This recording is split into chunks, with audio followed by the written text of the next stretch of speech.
حضرت عائشہ صدیقہ رضی اللہ تعالی عنہا فرماتی ہیں کہ میں نے خواتین میں سب کو دیکھا اور حضور صلی اللہ علیہ وآلہ وسلم کے خاندان میں بھی سب کو دیکھا، لیکن میں اس نتیجے پر پہنچی کہ حضور صلی اللہ علیہ وآلہ وسلم سے مشابہت سیدہ کائنات حضرت فاطمہ الزہرا رضی اللہ تعالی عنہا سے بڑھ کر کسی میں نہیں ہے۔ صورت میں، سیرت میں، رنگ میں، چال میں، ظاہر و باطن میں، ہر حوالے سے حضور صلی اللہ علیہ وآلہ وسلم کی کامل مظہر تھیں، اور سب سے زیادہ حضور صلی اللہ علیہ وآلہ وسلم کے قرب میں بھی رہی ہیں۔ وہ اس لیے کہ حضور صلی اللہ علیہ وسلم کی 4 بیٹیاں ہیں، حضرت زینب رضی اللہ تعالی عنہا، حضرت رقیہ رضی اللہ تعالی عنہا اور حضرت ام کلثوم رضی اللہ تعالی عنہا، یہ پہلے وصال فرما گئی تھیں، اور حضرت سیدہ کائنات فاطمہ الزہرا رضی اللہ تعالی عنہا یہ بعد میں حضور صلی اللہ علیہ وسلم کے قرب میں رہیں، اور حضور صلی اللہ علیہ وآلہ وسلم کے وصال کے بعد بھی 6 ماہ تک اس دنیا میں تشریف فرما رہے۔ تو سیدہ کائنات حضرت فاطمہ الزہرا رضی اللہ تعالی عنہا کے بارے میں جلالی صاحب کا جو بیان ہے، ڈاکٹر محمد آصف جلالی، وہ بیان یہ ہے کہ حضرت ابو بکر صدیق رضی اللہ تعالی عنہ ان کے دور خلافت میں حضرت سیدہ کائنات سیدہ فاطمہ الزہرا رضی اللہ تعالی عنہا ان کی بارگاہ میں تشریف لے گئیں اور فرمایا کہ میرے والد کی جو جائیداد ہے، یعنی حضور صلی اللہ علیہ وسلم کی جو جائیداد ہے، باغ فدق کی شکل میں، اس میں میرا جو ورثہ ہے، اس میں میرا جو حصہ بنتا ہے وہ مجھے دیا جائے۔ ابو بکر صدیق رضی اللہ تعالی عنہ نے جو فیصلہ کیا،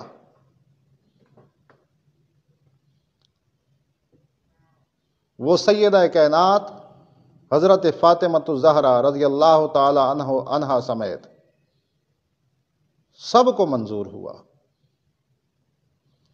وہ اس لیے بھی کہ خود اللہ اور اس کے رسول صلی اللہ علیہ وآلہ وسلم نے حضرت ابو بکر صدیق رضی اللہ تعالی عنہ کو صدیق کا لقب دیا، یعنی حضور صلی اللہ علیہ وآلہ وسلم کے بعد ان کی امت میں اگر سب سے بڑھ کر کوئی سچا ہے تو وہ سیدنا ابو بکر صدیق کی ذات ہے۔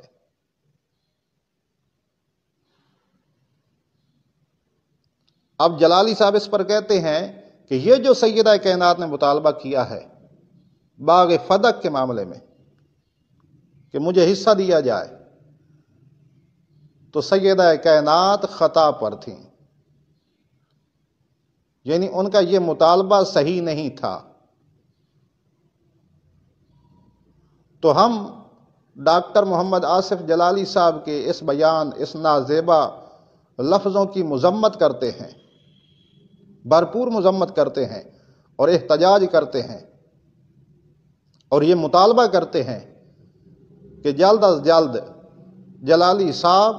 رجوع کریں اور توبہ کریں، اور جب تک یہ نہیں کریں گے ہمارا احتجاج رہے گا، ہم مطالبہ کرتے رہیں گے۔ سیدہ کائنات حضرت فاطمہ الزہرا رضی اللہ تعالی عنہا، ان کو حضور صلی اللہ علیہ وآلہ وسلم کے اس فرمان کا بھی پتہ تھا کہ حضور صلی اللہ علیہ وآلہ وسلم نے خود فرمایا ہے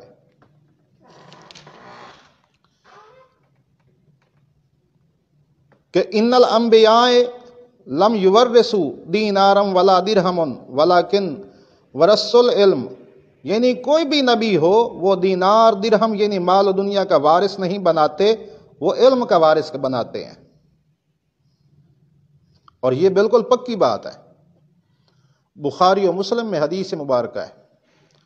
تو سیدہ کائنات کو حضور صلی اللہ علیہ وآلہ وسلم کے اس فرمان کا بھی پتہ تھا۔ اگر کوئی کہے کہ سیدہ کائنات تک یہ حدیث مبارکہ نہیں پہنچی تھی تو اس میں بھی کوئی عیب نہیں ہے۔ سیدہ کائنات رضی اللہ تعالی عنہا نے ایک مسئلہ پوچھا، تو مسئلہ پوچھنا کوئی خطا تو نہیں ہوتی۔ اللہ تبارک و تعالی خود قرآن مجید میں فرماتا ہے فَاسْأَلُوا أَهْلَ الذِّكْرِ إِن كُنتُمْ لَا تَعْلَمُونَ، کہ جس مسئلے کا تمہیں پتہ نہ ہو پوچھ لیا کرو، ان سے پوچھا کرو جنہیں پتہ ہو۔ تو سیدہ کائنات نے ایک مسئلہ پوچھا، اور جو فیصلہ سیدنا ابو بکر صدیق رضی اللہ تعالی عنہ نے کیا، سیدہ کائنات کو وہی منظور ہوا۔ اس بات کی وضاحت کہ اگر حضور صلی اللہ علیہ وسلم کے فرمان کا پتہ تھا تو پھر مطالبہ کیوں کیا، مسئلہ پوچھا کیوں؟ تو کئی دفعہ ایسا ہوتا ہے کہ مسئلہ اپنے لیے پوچھا جاتا ہے، اور کئی دفعہ ایسا بھی ہوتا ہے کہ مسئلہ پوچھا جاتا ہے دوسروں کی تعلیم کے لیے۔ تو سیدہ کائنات کو پتہ تھا کہ پیچھے کچھ باتیں ہوں گی، کچھ ایسے بھی ہوں گے جو سیدنا ابو بکر صدیق رضی اللہ تعالی عنہ پر بات کریں گے، کچھ ایسے ہوں گے۔ تو اس لیے سیدہ کائنات کو پتہ بھی تھا، اس کے باوجود پوچھا دوسروں کی تعلیم کے لیے، دوسروں کے علم کے لیے، کہ سب کو معلوم ہو جائے کہ نبی کی جو جائیداد ہوتی ہے اس کا ورثہ ہوتا ہی نہیں ہے، اس کی وراثت ہوتی نہیں ہے، بلکہ وہ تو علم کا وارث بناتے ہیں۔ اس کی مثال ایک میں قرآن مجید سے دیتا ہوں۔ اللہ تبارک و تعالی نے قرآن مجید میں فرمایا اما یبلغن عندک الکبر احدہما او کلاہما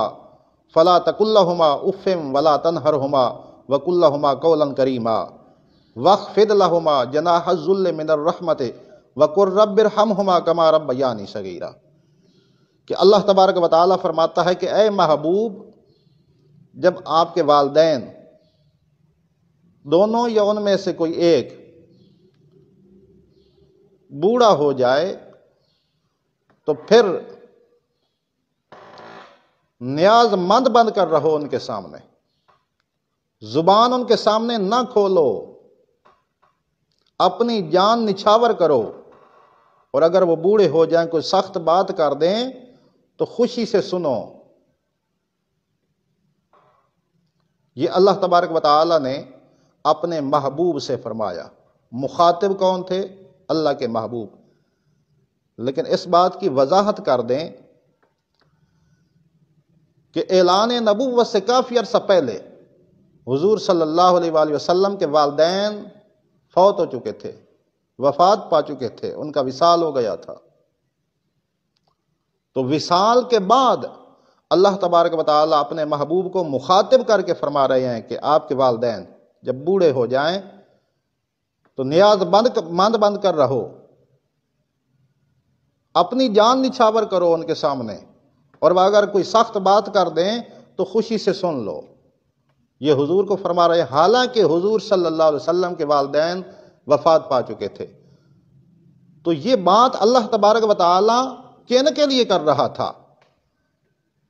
تو اس میں مقصد یہ تھا اپنے محبوب کو مخاطب کر کے محبوب کی امت کو یہ علم دینا تھا، یہ سمجھانا تھا کہ جب آپ کے والدین بوڑھے ہو جائیں تو ان کے سامنے یوں کرو، یوں کرو، یوں کرو۔ تو کئی دفعہ ایسا ہوتا ہے کہ مسئلہ بندہ اپنے لیے پوچھتا ہے، اور کئی دفعہ ایسا بھی ہوتا ہے کہ مسئلہ پوچھتا ہے دوسروں کے علم کے لیے۔ تو سیم اسی طرح سیدہ کائنات کو پتہ تھا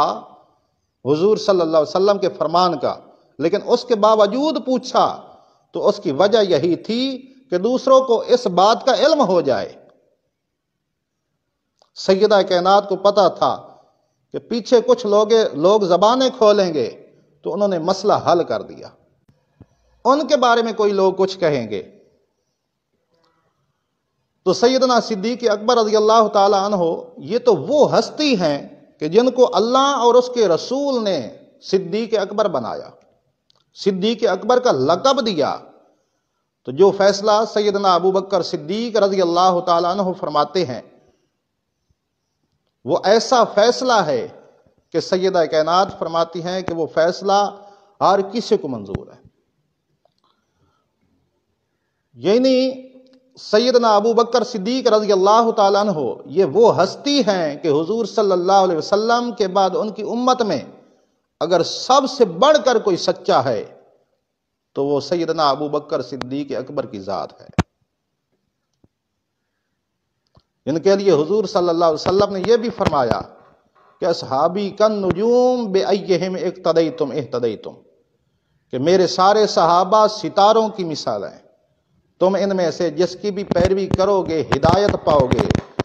لیکن سیدنا ابو بکر صدیق رضی اللہ تعالیٰ عنہ مقام اور مرتبے کے لحاظ سے اول نمبر پر ہے، اور جن کے لیے حضرت علی المرتضی شیر خدا رضی اللہ تعالیٰ عنہ فرماتے ہیں کہ جس کو اللہ کے رسول نے ہماری نمازوں کا امام بنایا، ہم ان کے دنیا کے امام یعنی خلیفہ بننے پر بھی راضی ہیں، اور جن کے لیے علامہ اقبال فرماتے ہیں آمن الناس برمولا ما کلیم اول سینا ما۔ ابو بکر کے معنی اولیت اسبقیت یعنی آپ پہلے ہیں، اور صدیق اکبر سب سے بڑے سچے حضور کی امت میں صلی اللہ علیہ وسلم۔ تو یہ کون صدیق اکبر ہیں؟ سب سے پہلے مومن آپ ہیں، سب سے پہلے مبلغ آپ ہیں، سب سے پہلے موحد آپ ہیں، اور یہ وہ صدیق اکبر ہیں کہ جو درجات میں بھی اول ہیں، حسنات میں اول ہیں، خدمات میں اول ہیں، ہر بات میں اول ہیں، اور یہ وہ صدیق اکبر ہیں کہ جو حسدار مصطفیٰ بھی ہیں اور رازدار مصطفیٰ بھی ہیں۔ اور اگر کوئی صدیق اکبر کی بات کا انکار کرے اور صدیق اکبر کا کوئی انکار کرتا ہے رضی اللہ تعالیٰ عنہ، تو وہ کیا شاعر نے خوب کہا ہے کہ عظمت اسلام کو دنیا میں بچایا کس نے، زور ردت کو زمانے میں مٹایا کس نے، یا تو صدیق کے اوصاف کا اقرار کرو ورنہ لازم ہے کہ قرآن کا انکار کرو۔ یہ وہ صدیق اکبر ہیں، اور جب یہ فیصلہ کریں تو اس بات سے وضاحت ہو جاتی ہے کہ اللہ اور اس کے رسول نے صدیق کا لقب دیا ہے خود، کہ حضور کی امت میں سب سے بڑا اگر کوئی سچا ہے تو وہ صدیق اکبر ہے، اور جب یہ فیصلہ کریں گے تو پھر سب کو منظور ہوگا۔ اور ایک شعر ہے ناصر شاہ، اس نے کیا خوب کہا ہے کہ ساڈے ول طوفان ہزاراں آوندے نے تے ٹلدے پے نے، آقا کرم دی ڈال دے اتے ہر غم ساڈا ٹھل دے پے نے، ناصر شاہ اندازہ کر لے آپ دا نام مبارک لے کے کتنے ٹبر پل دے پے نے، کتنے چولہے بل دے پے نے۔ اور ایک اور شعر کہتا ہے کہ کرم بن کے سوہنا جے آیا نہ ہوندا، غریباں دا دل جگ مگایا نہ ہوندا، اساکوں گناہواں دی دھپ ساڑ دیندی جے آقا دی رحمت دا سایہ نہ ہوندا۔